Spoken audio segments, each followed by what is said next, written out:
language change ဆိုတာလေနော်ဒါ language change တာလေမေးရလို့အဲ့ဒါလေးပြောလိုက်မယ်နော်ဒါငါတို့ menu ထဲဝင်ပြီးသွားရင်ဒီ user ထဲဝင်မယ် user plan ထဲဝင်ပြီးသွားလို့ရှိရင်ဒီကောင်လေးကိုတစ်ချက်ဝါဒီများလေးနဲ့ဒီမှာဒီမှာအာသာဆိုပေါ်လာမှာအာသာဆိုပေါ်ဒီမှာငါတို့ဥစားတော့ဒီမှာတစ်ရှစ်လုံးနဲ့ password ခတ်ထားတယ်မင်းတို့ကတော့မပြောအာသာထန်နေတယ်အဲ့မှာဒီမှာဒီကောင် language Chinese တို့ English တို့ကိုလိုရအောင်မှာမြားလေးကိုနှိမ့်လိုက်ပေါ်လာလိမ့်မယ်အဲ့ဒါရပြီဆိုရင်စိတ်ပြီးတော့မှပြန်ထွက်လိုက်လို့ရတယ်အပြန်ထွက်လိုက်ရတယ်ဒီမှာ user အာသာနဲ့Chinese ဆိုတော့မှထွက်လိုက်ဒါဆို Chinese ပြောရတယ်ဒါဆို Chinese ပြောရတယ်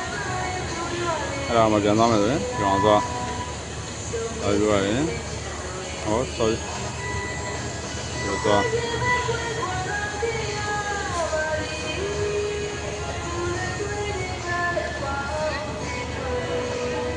ဒါဆို English ပြောရတယ်